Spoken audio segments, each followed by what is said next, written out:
Mae'r Beibl yn fyw. Mae'r Beibl yn fyw. Mae'r Beibl yn fyw.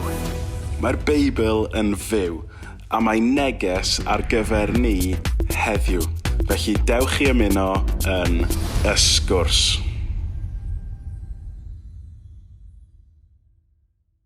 Wel, helo a croeso i'r Sgwrs.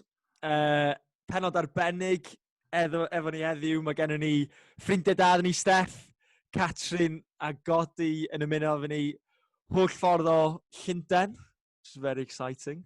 Love to see it. A da ni jyst yn mynd i gael sgwrs yn dydan y gwmpas rhywbeth sydd yn ofnadwy o real yn ein byd ni ar hyn o bryd. A felly dwi'n meddwl bydd o'n gret jyst clywed profiadau Catrin a Goddy a'i calon nhw fwy na dim hefo popeth da ni'n gweld yn y byd ar hyn o bryd.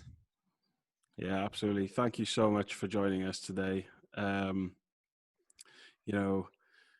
Like we said just before we started recording, we think this is a really significant time, but I just wanted to ask you to start off with how have you reacted to what's been going on in America? Well, yeah, I think definitely, of course, like you said, I've been feeling some real strong emotion. Of course, there's anger at what's happened. There's frustration, and there's really feeling, especially for the families at hand. But as you said as well, there's also this feeling of, like you said, an opportunity for change and an opportunity really at a global level to really try and change the mindset. And I think that seems as though that's something that's really starting to take place. So yeah, it is unfortunate that something like this has to happen for the world to react like this. It's something that shouldn't happen for us to have this sort of consequence that we have after, but it's good to see that out of this, that we are coming together as one, and I think it is good to see that. Yeah, definitely. I think, for anyone who watched that video, that was just an absolutely horrible, hard thing to watch. And I almost watched it by accident, to be honest, because I just saw it pop up in the news. And even when I watched, half of me wanted to turn that video off because I didn't want to see, but the other half of me really did feel that this was kind of a really big thing. And, what we're seeing now is, actually like what we think is, a big moment in history. We're witnessing history. And what we're seeing is basically we're just seeing a lot of pain, years and years of pain and grief and oppression. And it's all just pouring out. And it's really upsetting because I think for a lot of us, we're guilty, especially those of us who are white, we're guilty of maybe just being unaware, and maybe it's not even turning a blind eye, it's just the fact of being naive to think that we've gotten further in this cause than we actually have. And I've definitely felt really personally convicted that, we need to start speaking up, and we can't stay silent anymore, basically. Yeah, I completely agree with what you said. It's good to speak about these things, and I think that's why it's great what you and Joseph are both doing. And I also think that I remember too when I was watching the video actually, and it's really sad that this came through my mind, right? Because I have seen this so many times. I see so many videos, and what was really sad from my side is that I'm so desensitized to seeing an African person being suppressed like that. And it was really sad because I watched it and I thought, I've seen this before. It hit me, but there was a part of me that felt like, I've seen this before. It's upsetting, it's depressing, it makes me angry, but I've seen this before. And that was really sad from my side. And I was almost surprised and happily surprised to see, as I said before, how globally we've all come together, and it's been amazing to see that. But as I said before, unfortunate that it has to be from that consequence really that it happens. So I guess I just wanted to I think one of the most helpful things we can do is just hear your experience and be made aware of how real this is even here. So I don't know, guys, if you can just share a little bit of your own experience of this. Yeah, I think definitely just to touch on what you said about how we can definitely see what's going on in the States, and if that's happening here, I think it is happening here. I think what might be the reason why some of us might feel it's not happening here as much is because over in the States, unfortunately, when racism really does come at its forefront, unfortunately, as we've seen, people do die. Whereas I feel as though, or at least as the media portrays it, in the UK, when we do, or when I myself as well, when you've come up against something like that, it doesn't tend to end in the same way it does in the States. And I feel maybe because of that outcome, people might not feel happens as much here as it does in the States. But I think in terms of experiences, I think just going through when I was slightly younger. So I used to live I was born in London, born and bred in London. However, once I think I got to about the age of 9 or 10, we moved further out of London. And I think further out of London, it's predominantly a sort of Caucasian or white community. And where we moved to, it was very clear, unfortunately, very early on that we weren't welcome because of the color of our skin. And that was really sad. It was something that my parents hadn't really experienced before. They've come over from Nigeria, and I think it was, at the time I was quite young, and it wasn't something that I myself, I wasn't really too aware of it. But being that young, unfortunately, it became very clear to me that I am being treated, and unfortunately my family is being treated differently in this neighborhood because of the color of our skin and because we are African. And unfortunately, we did have different treatment. I don't want to go too much into the details, but a lot of the neighbors used to put rubbish in front of our house. People used to throw things at our window. I think especially my mom, she used to get quite upset about this. This was a place where she thought she could come out from London and really relax. And I think at times my mum especially and my little sister Elizabeth did get quite really emotional about this. And I think unfortunately this is where I became a little bit, I really started to get desensitized to this. It almost became a normality that yes, because I'm black, these people are mean to me and that's just how things are. And that is wrong. But unfortunately that's how I was feeling at the time. So I think yeah, definitely when I was younger, in that particular area, it was very evident there. And that was something that wasn't great. But yeah. I think what happens when you experience trauma, you develop coping mechanisms. And I think for Goddy in particular, you felt that you've kind of become desensitized and kind of almost like you just almost accept that that's how things are because that's your coping strategy and that's how you get on with your life and that's how you don't let these issues hold you back in the things you want to achieve is by sort of just powering on and you just develop these ways of coping with something that's deeply unfair. Yeah, I can agree. I think it gets to a point where, especially when I was small like that, I probably didn't really understand what was going on, but I knew we were being treated differently. And even, unfortunately, even as kids, we'd play as neighbors in our neighborhood. We'd play with the other kids. And in my mind, I knew your mum and your dad doesn't like my mum and my dad or me because of the way we look. And unfortunately, when their parents saw us playing, and I knew to tell them to go back in, you can't play with them. And I knew exactly why. And it's sad because those kids didn't know why either. I think that's why it's great to see change because that mindset, it's something that's taught, right? It's not something that's innate or something that we just know, that's innate. So yeah, as you said, it's unfortunately something that.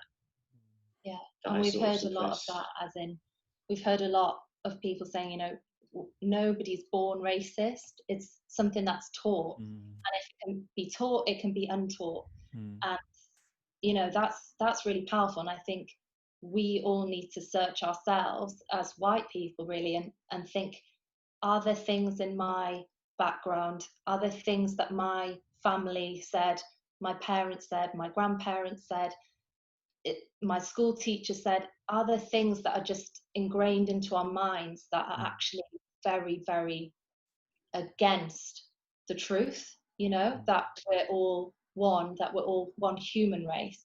And are there prejudice in my background and things that I've been taught from a young age that I need to really root out of my life? So good speaking to you two is, just, hearing you both say kind of, hey, this is a problem for one people. It's not one or the other. It's the one human race. This, we're gonna tackle this together. Yeah. Definitely.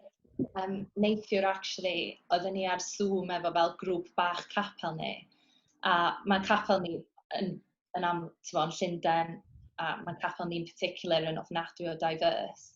So oedden ni yn y grŵp bach Zoom neithiwr, rhai o'na ni'n fi, rhai o'na ni'n mixed race, rhai o'na ni'n wyn, a pawb jyst yn rhannu eu profiadau am yr wythnosau diwetha, a actually just pawb o bob lliw, oedden ni basically just yn grio fo'n gilydd, achos gymaint o boen o bob ochr, gymaint o deimladau gwahanol a emosiynau gwahanol, a just, pawb just yn really teimlo'r peth yma ac yn just dechrau sgwrsio really da ynglyn â sut fedrwn ni wella hyn yn ein teuluoedd, yn ein cymunedau, yn ein gwlad ac yn y byd. Yeah. So what are the kind of thoughts have you been having around that kind of how can we make a difference? How can we learn and move forward? I think what you're doing now is perfect. Literally what we're doing right now, and that's just talking about it.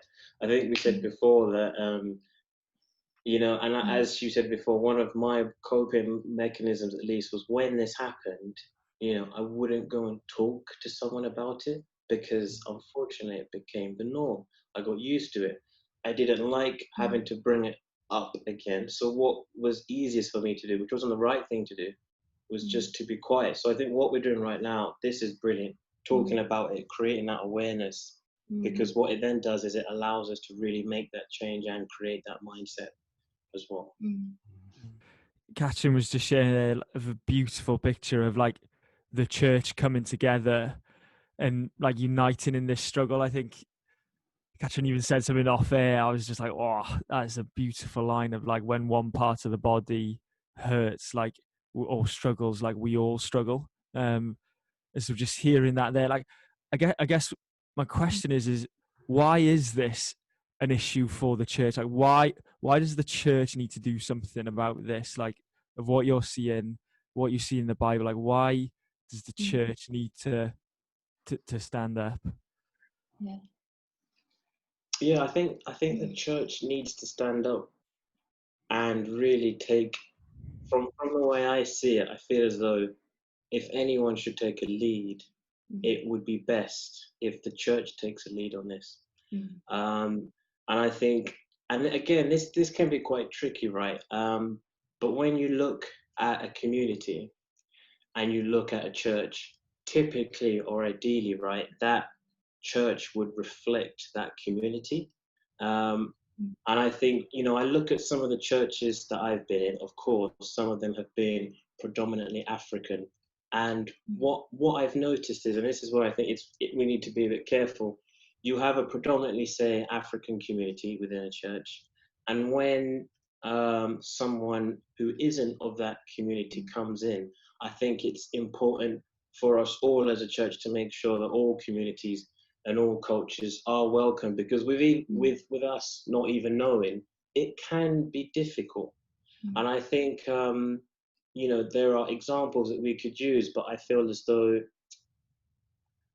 I think it's, I'll use an example, right? If you've got an African community in a church and someone white British comes in,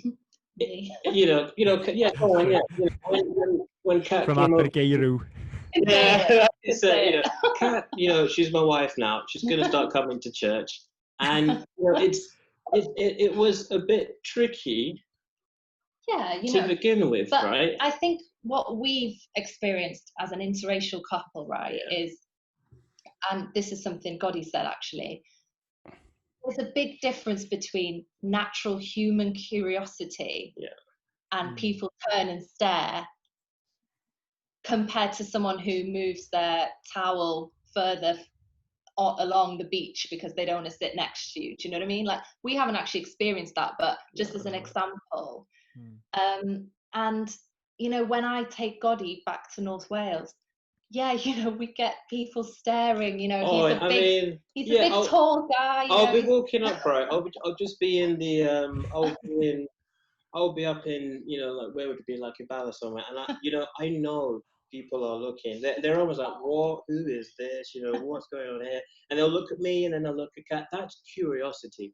That's people seeing a couple that they've not seen before. And that's fine, kids Little kids as well. I'll see little girls and little boys looking like, ooh, like, wow, like, what's this, And that's curiosity, right? That's completely fine. It's like going to a different part of the world and seeing something you've not seen. You're curious. And then again, there's that differentiation between seeing a couple and thinking, no, this is wrong. This should, these two should not be together. And that's the clear, difference. And I think going back to what Joseph was saying about, how the church can really move forward. And I think it's us taking a lead and setting an example to the rest of the world. Of course, there are going to be communities where if the community is British, then of course, the church will be British. But I feel especially where we're in a community that's diverse, it would be good to have the church reflect that, right? And I think that's where we have to set an example and show, of course, we can all coexist together. We can worship together. We can commune together. I think that's, so for me, it's the church taking a lead and setting an example in that space. Because I think the world would follow. I think the world would follow. Yeah, definitely.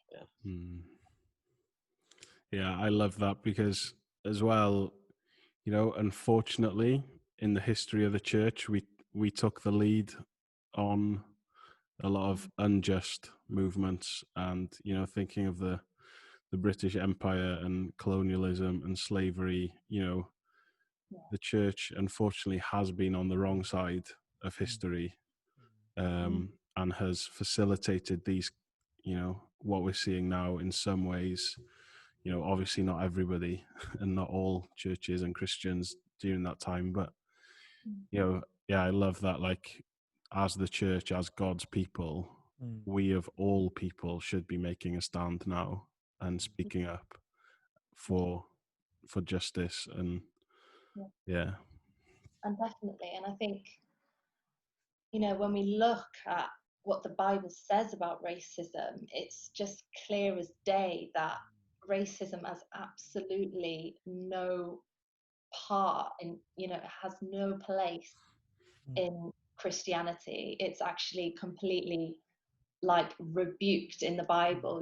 We see Jesus like break down all those stereotypes and welcomes everybody, and not just on matters of race, but matters of class and stigma and those people that no one wants to hang out with.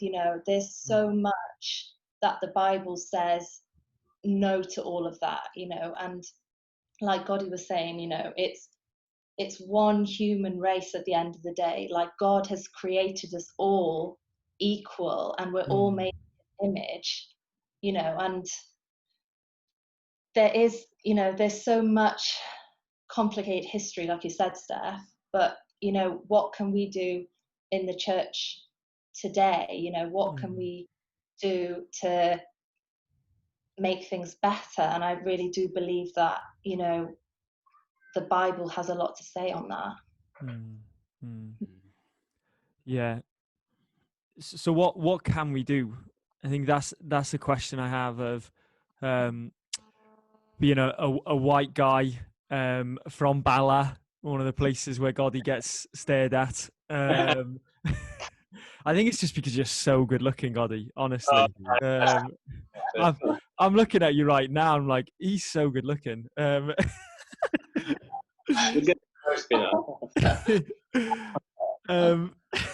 I'll bring it back. How do we take this forward? Because it's anything guilt-driven goes nowhere, really, doesn't it? As in, what does it look like? I mean, I think education here is key, right? And I think we spoke about not necessarily, it's difficult when you've not experienced it. And I think a lot of people in an area where you might not have too many, there might not be that minority there.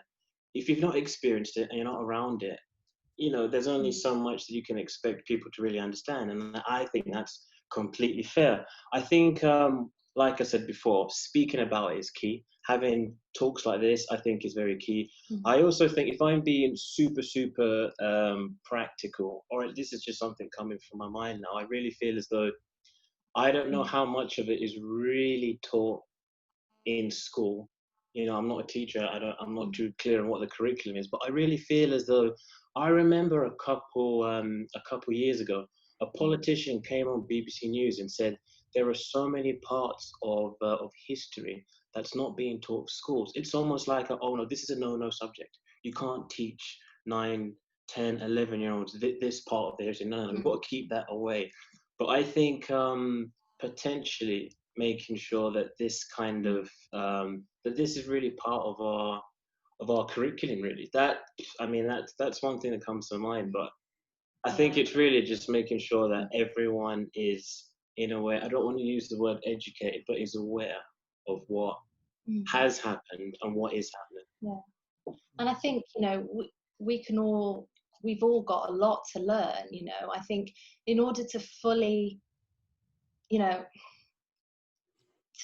really change this, we really do need to educate ourselves, because as white people, we will never understand fully what it's like to have this kind of underlying prejudice and racism that's actually systemic as well, especially in America, but also here. And the only way we can begin to just understand a little bit is to actually talk to people and ask them, well, what was your experience and how did you first feel when you came into this church? Like, can you tell me about what's it been like, growing up in this country? Or can you tell me about your experience when you first moved over here?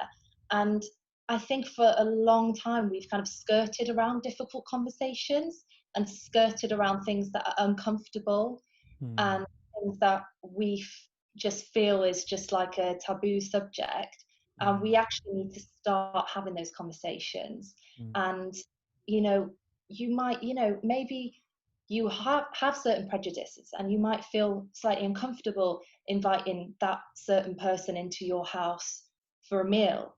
But why don't you just do it and, ask them about their experience and actually just get talking about this stuff, because that's how the walls are going to come down and that's how change is going to happen.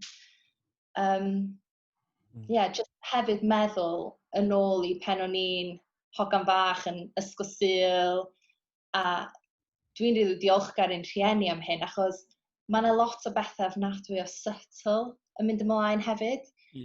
A os di rhieni ddim yn galw hynna allan, mae mor hawdd I blant mae just yn mynd fewn I dy frên di, a cyn ti sylweddoli ti'n meddwl mewn ffordd sy'n actually skewed, t'bo?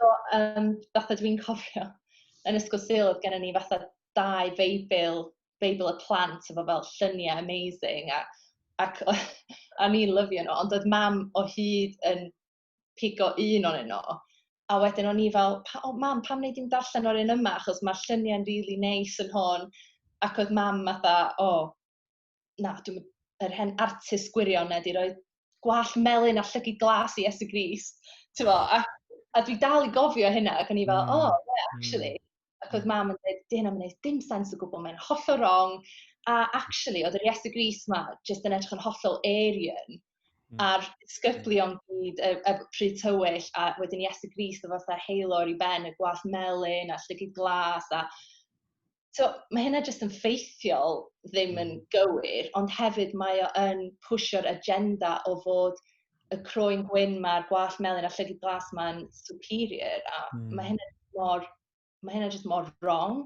So dwi'n meddwl bod yn bwysig bod ni, os da ni'n gweld pethau fel yna, bod ni'n galw nhw allan a bod ni'n cywiro nhw, achos cyn ti sylweddoli, mae'n gallu effeithio ar bobl, yn enwedig plant ifanc, maen nhw fel sponge, maen nhw jyst yn cymryd o gyd fewn. So yeah, pethau fel yna hefyd. I was just so struck there about Goddy kind of talking about this picture of like what the church has been called to be, like this, like in these diverse areas, like we are called to reflect as in God and who he is, and he's a God that has made us all in his image and has called us to the nations.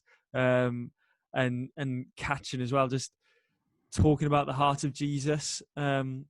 I don't know, could we just tap into that just as we kind of wrap things up a little bit of just the heart of Jesus and what we see in the Bible and how, like, again, as Christians, we can just realize we're all called to be engaged in this. We're all need to make this our issue.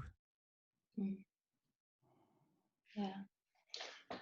I think yeah, two things, right? First, what Kat said and what you said as well, Joseph, about how we are created in the image of God, and I think that when we speak about what Jesus' heart is on this, Jesus teaches us to love, and when Jesus told us that we should love our neighbors and we should love others as I have loved you, he doesn't say, oh, only love those who are from your part of the area, only love those who look like you or who eat like, it's clear, love others, he's not made any discrimination there. And I think that's the example we take from Christ: love all, love others. And if you love someone, you don't discriminate against them, and that's why it's clear that this is not of God. There's discrimination, there's prejudice, there's racism. It's not of God, and if it's not of God, it's evil. And I think that's how I feel about it. I think just like just when Jesus went and spoke to that Samaritan woman by the well, that just sums it up, because the disciples were like, why are you speaking to her? Like, she's a Samaritan, and she probably did look differently from them as well. And, they're like, we don't mix with them. That's racism. And Jesus is just completely rebukes that, and he just goes straight over to her. And there's no, there's only love from Jesus to anyone that is different from his own race. And that's the example we should live by. That's God's heart. God's heart is not to turn a blind eye. When we think as well about the parable of the Good Samaritan, I think that was in the video, wasn't it, Josh? The video the video we watched, actually. Like in that parable, we always speak about the Good Samaritan, but we don't speak about the two people that walked past and turned a blind eye to someone suffering. And actually, when I sort of went and reread that, I felt really convicted, because that's what we're hearing now.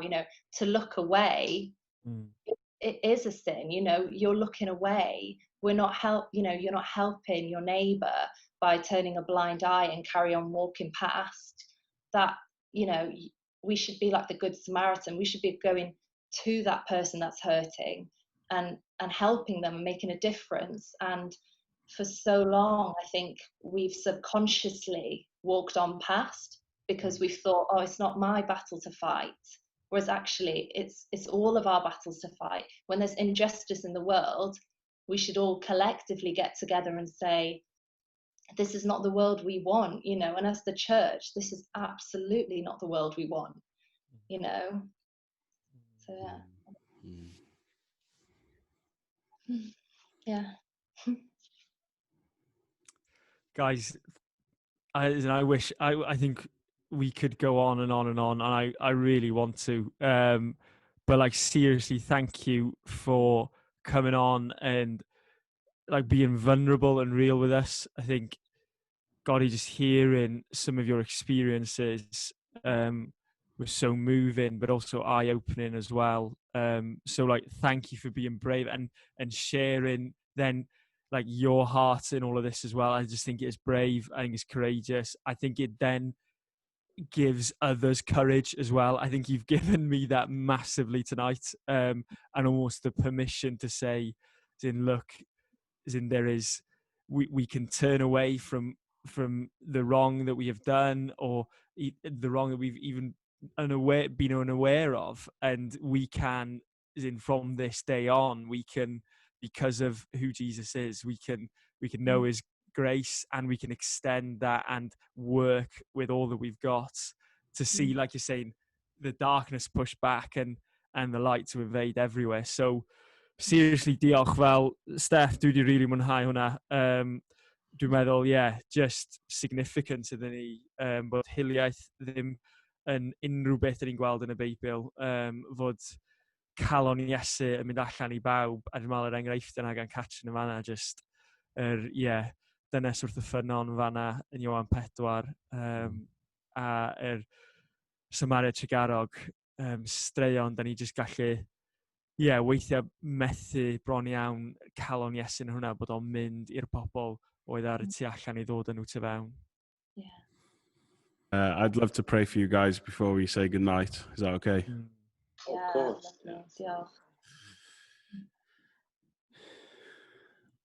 Diolch. Diolch Arglwydd am ffrindiau. Thanks for fellowship, for brothers, for sisters. Thank you for making us one people in Christ.